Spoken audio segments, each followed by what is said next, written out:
নমস্কার বন্ধুরা, গল্পের আসরে আপনাদের সবাইকে স্বাগত। আজ আবার উপস্থিত হয়েছি সেই সময়ের পরবর্তী পর্ব নিয়ে। গৃহটি মনে হয় নবাব সিরাজউদ্দৌলার আমলে কিংবা তারও আগে। বয়সের যেন কোনো গাছপাথর নেই।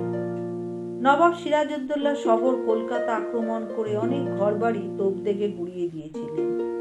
এই বাড়িটিও বোধ হয় নবাবী সেনার তোপের মুখে পড়েছিল। দেউড়ি ভগ্ন, ছাদের এক পাশ হেলে পড়েছে, কোনো কোনো ঘরের দরজা জানলা নেই। নিচের চাতালে যেখানে সেখানে শেওলা ধরা ইট সুরকি স্তূপ জমে আছে। কয়েকটি দেয়ালের পঞ্জর ভেদ করে মাথা চারা দিয়েছে বট অশ্বত্থ গাছ। এককালে বাড়িটি বিশাল আকারেরই ছিল, অন্তত 30টি প্রকোষ্ঠ। তার মধ্যে কিছু কিছু এখনো অক্ষত আছে। সেই সব প্রকোষ্ঠে ভারতের নানা প্রান্তে নানা জাতি নানান ভাষার কিছু কিছু মানুষ বাসা বেঁধে আছে। জানবাজারের রানী রাসমণির প্রাসাদের পিছনে কিছু সংখ্যক খুপড়ি খুপড়ি দালান, কিছু গোলপাতার কুঁড়ে ঘর, আর কিছুটা দূরে নতুন নতুন সুদৃশ্য ভবন নির্মিত হয়েছে। যেসব ভবনে ইদানিং সাহেব ভাড়াটিয়ারা থাকে, এরই মধ্যবর্তী এই ভগ্ন অট্টালিকাটি। এর দ্বিতলের অনেকগুলি ভাঙা ঘরের মধ্যে দুটি ঘর বেশ সাফসুতরো করা। একটি ঘরে ঢালাও ফরাশ ও তাকিয়া পাতা। সে ঘরটি যেন হট্ট মন্দির। সেখানে কে কখন আসছে যাচ্ছে তার কোনো ঠিক নেই। অন্য ঘরটি আয়তনে অনেক বড়। তার এক পাশে সোফা কোচ, অন্য পাশে পরস্পর যুক্ত কয়েকটি তক্তপোষের উপর জাজিম পাতা, মধ্যস্থলে লাল গালিচা। সেখানে কখনো কখনো নৃত্য প্রদর্শিত হয়। নবীন কুমার একটি কৌচে হেলান দিয়ে বসে দেখছে এক পশ্চিম দেশীয় যুবতীর নৃত্য। যুবতীটিকে ঠিক লাস্যময়ী বলা চলে না। তার নৃত্যের মধ্যেও মোহবিলাস নেই। প্রায় সর্বাঙ্গ ঢাকা অতিশয় আট পোশাক পরিধান করে আছে যুবতীটি। এক তবলিয়ার বোলের সঙ্গে সঙ্গে সে প্রায় অঙ্কের ছক মেলানোর মতো পদক্ষেপ করে যাচ্ছে, এবং মাঝে মাঝে সমের মুখে এসে সে এবং তবলিয়াটি একসঙ্গে বলে উঠছে ধা। এই জাতীয় নৃত্যবিদ্যা বিশেষ দেখার বা শোনার অভ্যেস নেই বলে নবীন কুমার এর ঠিক রস গ্রহণ করতে পারছে না। সে হাতের মদিরার গেলাসে চুমুক দিচ্ছে মাঝে মাঝে, তার ভ্রুদয় কুঞ্চিত। কোনো কিছু ঠিক মতন বুঝতে না পারলে সে বিরক্ত হয়। এই নৃত্য পদক্ষেপ এবং তবলার বোলের অঙ্কগুলি তাকে অবশ্যই শিখতে হবে। মাঝে মাঝে গোলকরাম মুলুকচাঁদ এসে বলছেন, আরে লুবিন বাবু, গেলাস একদম খালি, আবার নিবেন তো, আমায় বুলাবেন তো? নবীন কুমার আপত্তি করে না। শূন্য গেলাসটি এগিয়ে দেয়। মুলুকচাঁদ আবার ভর্তি করে আনে। মুলুকচাঁদের রসগোল্লার মতন গোল মুখখানি সদা হাস্যময়। এই গোলকরাম মুলুকচাঁদ হরিশ মুখুজ্জের বিশেষ প্রিয় পাত্র। হরিশ যখন প্রথম যৌবনে এক নীলামওয়ালার গুদামে চাকুরি করতেন, সেখানে ইনি ছিলেন তার সহকর্মী।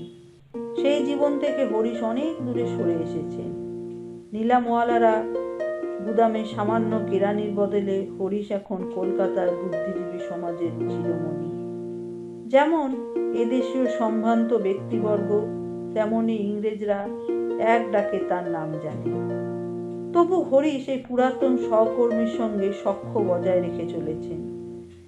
গোলকরাম মুলুকচাঁদও আর সে নীলামওয়ালার কর্মচারী নন। একসময় তিনি নিজে স্বতন্ত্রভাবে নিলামের কুঠি খুলেছিলেন। প্রায় 5-6 বছর আগে হঠাৎ তার ভাগ্য একেবারে ফিরে গেছে। এই জরাজীর্ণ অট্টালিকাটি তিনি ক্রয় করেছেন, কিন্তু এটা মেরামত করার ব্যাপারে তার কোনো উৎসাহ নেই। গোলকরাম মুলুকচাঁদ মানুষটি বড় বিচিত্র। অপরের সেবা করায় যেন তার জীবনের একমাত্র আনন্দ। এই পোড়ো বাড়ির মধ্যে কি করে যে অঢেল খাদ্য পানীয় সরবরাহ হয় তা বোঝা দুষ্কর। মুলুকচাঁদ নিজে নিরামিষাশী, কিন্তু অতিথিদের জন্য তিনি নানা প্রকার সুপক্ক মাংসও পরিবেশন করেন। এক একদিন রাত বেশ গভীর হলে, যখন শুধু অন্তরঙ্গ কয়েকজনে উপস্থিত থাকে, সে সময় বসে নৃত্যগীতের আসর। এই পল্লীর আশেপাশে বারাঙ্গনা নর্তকী তয়ফাওয়ালির কোনো অভাব নেই। একজন কারুকে ডাক পাঠালেই হলো। সকলেই জানে মুলুকচাঁদ কোনোদিন কোনো রমণীর অঙ্গ স্পর্শ করেন না, কিন্তু তার কোনো অতিথি এক একদিন এইসব রমণীদের সঙ্গে যতই বাড়াবাড়ি করে ফেলুক, মুলুকচাঁদ কোনো আপত্তি না করে মৃদু মৃদু হাসবেন। বয়স 40 পার হয়ে গেছে। মুলুকচাঁদের গৌরবর্ণ শরীরটি বেশি দীর্ঘ নয়, উদরদেশ বেশ ফিত, কপালে ও 2 কানের লতিতে চন্দনের ফোঁটা। সারা বছর তার পোশাক এক, 8 হাতি ধুতি ও সাধারণ ফতুয়া। শীতকালে বড়জোর একটি মুগার চাদর জড়িয়ে নেন। মুলুকচাঁদের আরেকটি বৈশিষ্ট্য, তিনি শহরের জীবন্ত গেজেট। গঙ্গার আরমানি ঘাট ও তক্তা ঘাটে প্রতিদিন কোনো কোনো জাহাজ ভেড়ে, তা তার নখদর্পণে। হাওড়া হুগলি রেলপথে কি কি মদ মাল চালান যায় তাও তিনি জানেন। চেতলার বন্দরে কিংবা পোস্তার বাজারে জিনিসপত্রের দর কেমন ওঠানামা করছে তার সঠিক সংবাদও মুলুকচাঁদের কাছ থেকেই জানা যায়। শুধু তাই নয়, ইংরেজ রাজকর্মচারীদের ভেতরের খবর, বড় বড় সম্ভ্রান্ত পরিবারগুলিতে কার কখন উত্থান পতন হচ্ছে সেসবও জানেন তিনি। আরও কত খুচরো খবর। রাজস্থান থেকে মুলুকচাঁদের 3 ভাই এসে ইদানিং বড়বাজার অঞ্চলে ব্যবসা বাণিজ্য শুরু করেছে, কিন্তু তারা শুধুই ঘোরতর ব্যবসায়ী। আর মুলুকচাঁদজি সদানন্দ, হাস্যময়, অতিথিপরায়ণ, মজলিসি মানুষ। হরিশের মুখে অনেকবার এই মুলুকচাঁদের কথা শুনেছিল নবীন কুমার। গল্প শুনলেই এরকম মানুষকে দেখতে ইচ্ছে করে। প্রায় সন্ধ্যের পর এখানে হরিশ আসে। নবীন কুমার একদিন হরিশের সঙ্গে এখানে আসতে চাওয়ায় তীক্ষ্ণ ব্যঙ্গ করেছিল হরিশ। বাঁকাভাবে হেসে হরিশ বলেছিলেন, বলো কি হে, তুমি যাবে সেখানে? সে এক ভাঙাচুরো পোড়ো বাড়ি, আস্তাকুড়ের ভেতর দিয়ে রাস্তা, সেখানে কি আর তোমার মতন মানুষ যায়? আর মুলুকচাঁদেরও কি খেয়াল কে জানে ও বাড়ি কিছুতেই মেরামত করবে না? নবীন কুমার জিজ্ঞেস করেছিল, বন্ধু তুমি যেতে পারো আর আমি যেতে পারি না? হরিশ কৃত্রিম বিস্ময় বলেছিলেন, তোমাতে আমাদের তুলনা? কিসে আর কিসে, চাঁদে আর হুলো বাঁদুরের পোদে। তুমি হলে গিয়ে জমিদার আর আমি একা হাঁ ঘরে বামুন বাড়ির ছেলে। নবীন কুমার বলেছিল, জমিদারের পরিচয় কি কারো গায়ে লেখা থাকে? জমিদার হয়েছি বলে কি যেখানে খুশি সেখানে যেতে পারি না? হরিশ বলেছিলেন, তুমি জমিদার কুলের নাম ডোবাবে দেখছি। জমিদার কখনো যেখানে সেখানে যায়? তুমি নিজের বাড়িতে গ্যাট হয়ে বসে থাকবে, তোমার কাছে সবাই এসে হাত জোর করবে, এই হলো গে জমিদার। হ্যাঁ, তুমি যাবে কার কাছে? যে বংশমর্যাদায় ধনে মানে তোমার সমান কিংবা তোমার চেয়েও বড় তার কাছে। সেখানেও যাবে হেক্করের সঙ্গে, যত দামি শাল দোশালা আছে সব গায়ে চাপিয়ে, হিরে মুক্ত চুনি পান্নার আংটি হার মাদুলি সব পরে সাঙ্গপাঙ্গদের নিয়ে হৈ হৈ করে জুড়ি চৌবড়ি হাঁকিয়ে। তা না হলে আর জমিদার কিসে? একমাত্র ব্যতিক্রম মেয়ে মানুষের বেলায়। শুনেছি অনেক জমিদার হাড়ি মুচি ডোমের ঘরেও মেয়ে মানুষের টানে নুক্কে নুক্কে যায়, সে কথা আলাদা। আমার মতন এক খবরের কাগজের কাছে তুমি যাতায়াত করবে, এতেই তোমার বদনাম রটবে। তার উপর তুমি যেতে চাও জানবাজারে মুলুকচাঁদের আখড়ায়। যেখানে বাধা সেখানেই নবীন কুমারের জেদ। বাল্যকাল থেকে নবীন কুমার মদ্যপানকে ঘৃণা করে এসেছে। তা কারো উপদেশ বা নিষেধে নয়, নিজেরই রুচিতে। কিন্তু হরিশ যেদিন বললেন যে নবীন কুমার মদ্যপান করতে ভয় পায়, অচেনা কোনো জিনিসকে জানার সাহস নেই, সেদিনই সে ক্ষেপে উঠল। নিজের কাছে করা প্রতিজ্ঞা ভেঙে সে সুরা গলদ ধারণ করল। প্রথম কয়েকদিন তার ঠিক সহ্য হয়নি, বমি হয়েছে বারংবার। কিন্তু হরিশের কাছে অপদস্থ হবার ভয়ে সে বমি মুছে আবার পান করেছে। কয়েক মাস কেটে যাওয়ার পর এখনো সুরাপান তার ঠিক ধাতস্থ হয়নি। প্রথম প্রথম স্বাদ অত্যন্ত বিশ্রী লাগে, তবু জোর করে চালিয়ে যায়। মুলুকচাঁদের আখড়া সম্পর্কেও নবীন কুমারের জেদ জেগে উঠল। সে জমিদার হলেও অন্যান্য জমিদারদের রীতিনীতি সে অনায়াসে লঙ্ঘন করতে পারে। সে সব পারে। একদিন জোর করেই হরিশের সঙ্গে চলে এসেছিল এখানে। প্রথম দর্শনে হরিশ পরিচয় করে দেবার আগেই মুলুকচাঁদ চিনতে পেরেছিল নবীন কুমারকে।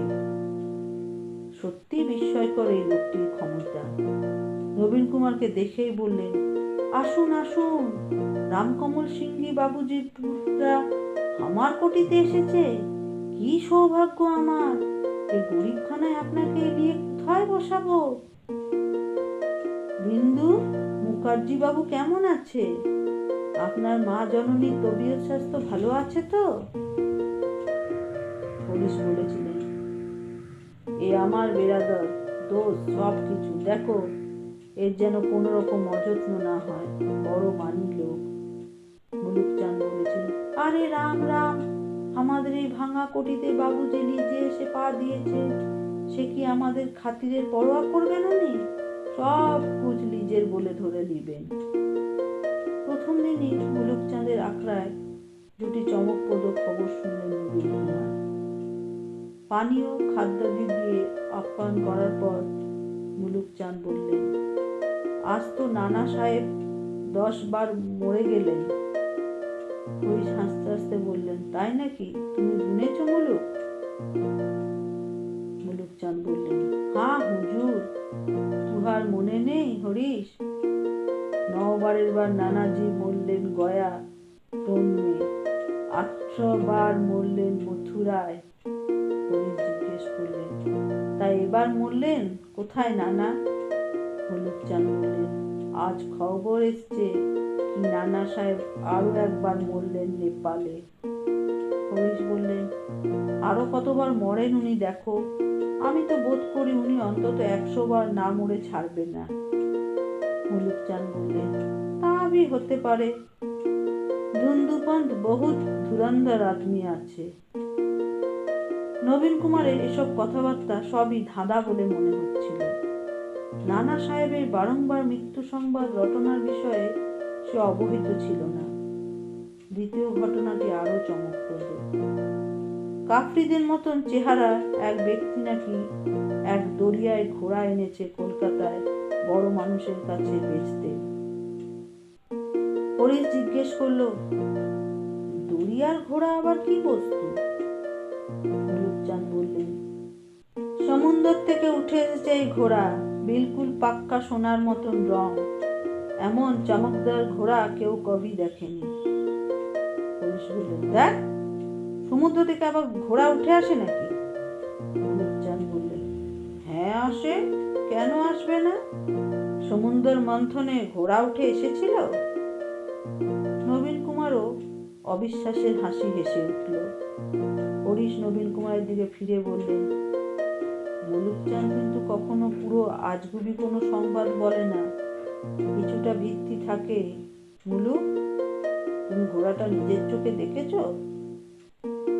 মুলুকচাঁদ বললেন, হ্যাঁ, আপনা আঁখসে দেখেছি, পার্সি বাগানে বাঁধা আছে, তুমিও দেখতে পারো। দরিয়ার ঘোড়া কিনা জানি না, লেকিন এ এক আজীব জানবার, আসলি সোনার মতন রং। দাম কত মানছে জানো? কত? 1 লাখ রুপিয়া। তাহলে তো কালই একবার সন্ধান করতে হচ্ছে। 1 লাখ টাকা দিয়ে ঘোড়া কে কিনবে? সব ইমানদার বাবুরা দাম শুনে পিছু হচ্ছে। 1 লাখ রুপিয়া? বাপ রে বাপ! কাফরি লোকটা বলছে কি সে বর্ধমানের মহারাজের কাছে যাবে। ঘরের এক পাশ থেকে রায়মোহন নবীন কুমারকে উদ্দেশ্য করে বলল, আমাদের ছোট বাবু ইচ্ছে করলে কিনতে পারেন, 1 লাখ টাকা তোর হাতের ময়লা।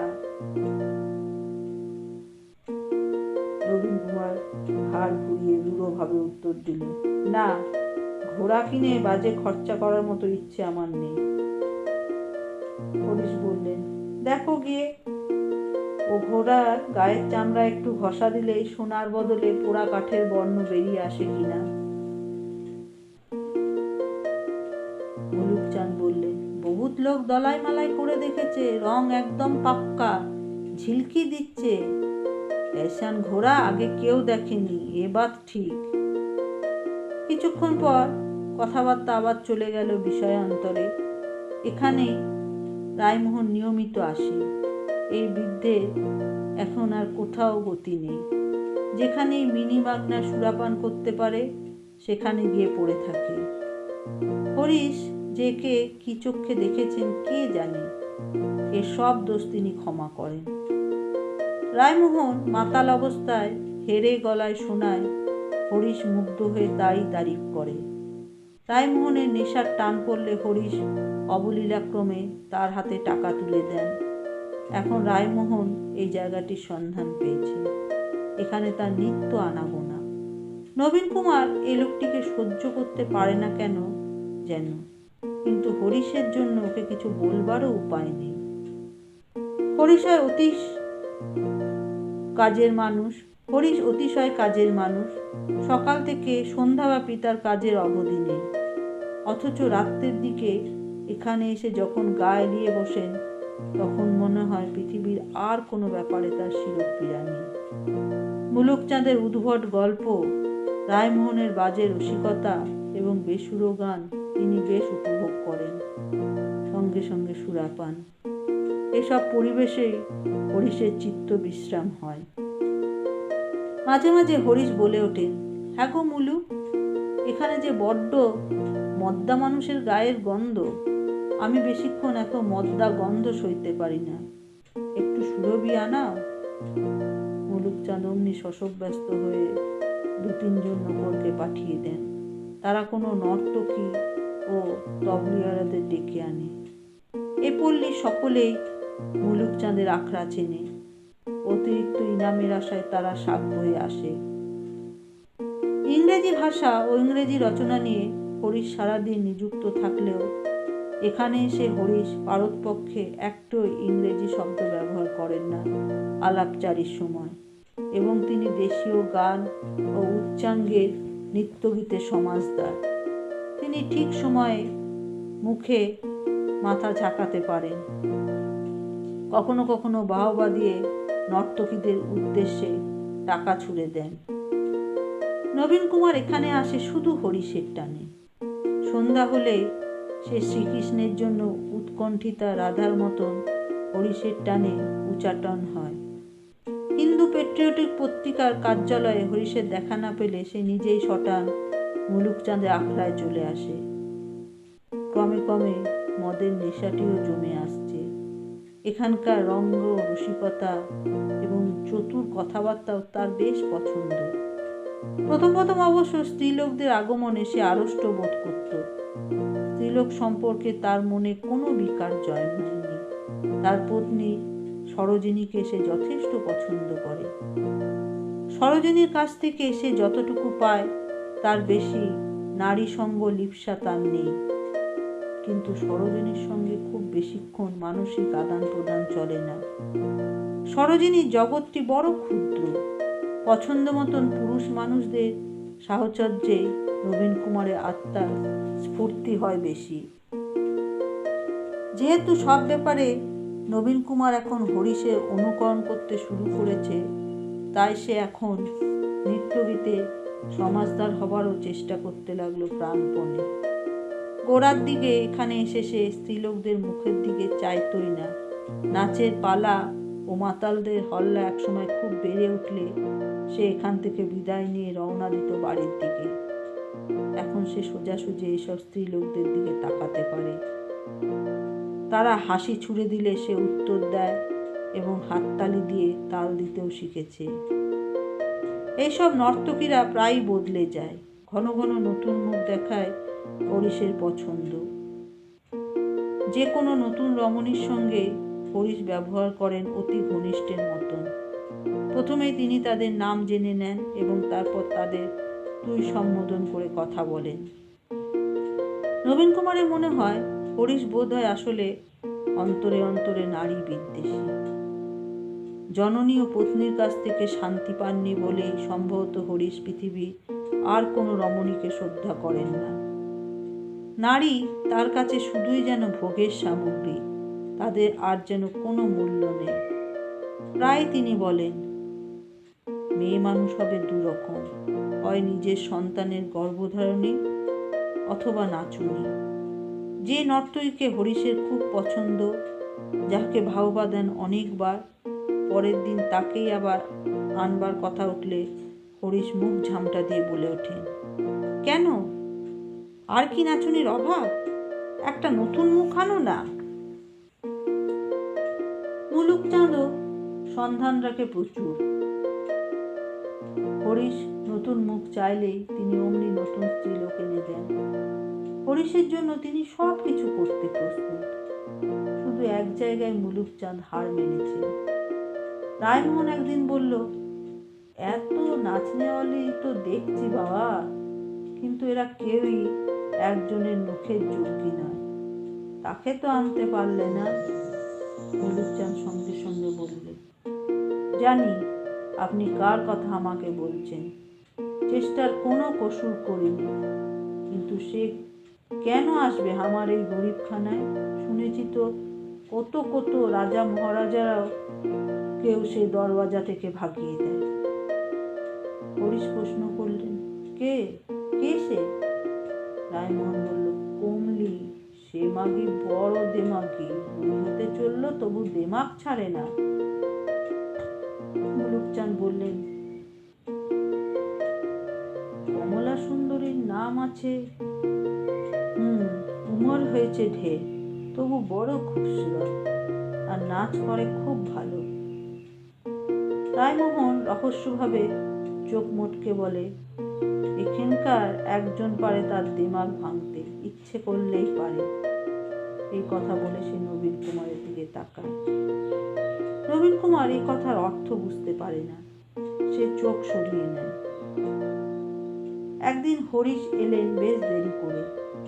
তার কাগজের জন্য অনেক লেখা বাকি ছিল, সব সমাপ্ত করে তিনি ছাপাখানায় বুঝিয়ে দিয়ে এসেছেন। নবীন কুমার আগেই পৌঁছে গেছিলেন এবং ইতিমধ্যেই তার 2-3 গেলাস সুরাপান করা হয়ে গেছে। হরিশ এসে যোগ দিলেন তার সঙ্গে। প্রথমে কিছুক্ষণ নিজেদের মধ্যে আলাপ আলোচনা হয়। নেশাটি ঠিক মতো না জমলে হরিশ নর্তকী আনার কথা বলেন না। নেশা মধ্য পর্যায়ে এসেছে, নর্তকীর প্রসঙ্গ উঠেছে এবং একজনকে আনবার জন্য নকররাও বেরিয়ে গেছে। এই সময় মুলুকচাঁদ হরিশকে বলল, ও একটা ভারী জবর খবর বলতে বিলকুল ভুলে গেছে হরিশ, এই মাত্র ইয়াদ হলো। কি আমাদের লেফটেন্যান্ট গভর্নর যে ছিল না, কাল সে তার বদল হয়ে গেল, হ্যালিডে সাহেব আর থাকছে না। হরিশ চমকে উঠে বললেন, হ্যাঁ, হ্যালিডে আর লেফটেন্যান্ট গভর্নর থাকছে না? কে আসছে সেই জায়গায়?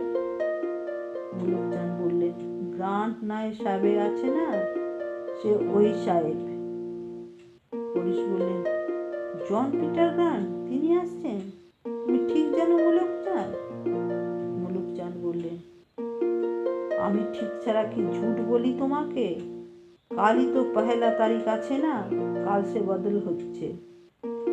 হাতের গেলাসটি মাটিতে ঠক করে নামিয়ে রেখে হরিশ বললেন, ওরে বাপ রে বাপ, এত বড় খবরটা তুমি আমায় এতক্ষণ বলনি মুলুক, আমায় এক্ষুনি যেতে হবে। নবীন কুমার অতি বিস্মিত হল। লেফটেন্যান্ট গভর্নরের বদলের সংবাদে এতখানি কি গুরুত্ব আছে সে কিছুই বুঝল না। এক সাহেবের জায়গায় আরেক সাহেব আসবে, এতে আর নতুনত্ব কোথায়? তার প্রশ্নের উত্তরে হরিশ বললেন, তুমি বুঝতে পারলে না নবীন, অবস্থা অনেক বদলে গেল। এই হ্যালিডে আমাদের কম ক্ষতি করেছে, আমি আশাও করিনি যে বিদায় নেবে। আমি নীল চাষিদের হয়ে লড়ছি, আর ওই হ্যালিডে নীল চাষিদের দুশ্মন। সে সব সময় নীলকর সাহেবদের স্বার্থ দেখে। সে সবচেয়ে বদমাশ নীলকরদের বেছে বেছে তাদের অতিরিক্ত ম্যাজিস্ট্রেটের ক্ষমতা দিয়েছে। বারাসতের ম্যাজিস্ট্রেট চাষিদের দুঃখ বোঝেন, তিনি চাষিদের স্বার্থ রক্ষার জন্য একটা আইন জারি করেছিলেন। এই হ্যালিডে বেটা তার চাকরি খাওয়ার তালে ছিল। আমি চললুম, তোমরা থাকো। নবীন কুমার জিজ্ঞেস করলো, এত রাতে তুমি এই জন্য কোথায় যাবে? হরিশ বললেন, তুমি বুঝতে পারছো না, অবস্থা কত বদলে গেল। আমার কাগজে সব লেখাগুলি পাল্টাতে হবে, এখনই আবার নতুন করে লিখব। জন পিন্টার গ্রান্ট বিচক্ষণ ভালো মানুষ, তার সামনে নীল চাষিদের প্রকৃত চিত্র তুলে ধরতে হবে। গ্র্যান্ট সাহেবকে যদি জলে পায়, তবে এবার নীলকরদের সঙ্গে শুরু হবে আমাদের সত্যিকারের লড়াই। কর্তব্যের ডাক পড়লে হরিশ আর দ্বিধা করেন না। হাতের মদের পাত্র ফেলে নাচ গানের আসর ছেড়ে তিনি তখনই আবার চলে গেলেন হিন্দু পেট্রিয়টের পত্রিকার অফিসে। সে রাতে নবীন কুমারেরও আর বাড়ি ফেরা হলো না। বন্ধুরা, আজ এই অবধি। পরবর্তী পর্ব নিয়ে খুব শীঘ্রই উপস্থিত হব। যদি আপনাদের ভালো লেগে থাকে তাহলে দয়া করে লাইক ও শেয়ার করবেন, আর যারা নতুন তারা দয়া করে সাবস্ক্রাইব করবেন। ধন্যবাদ।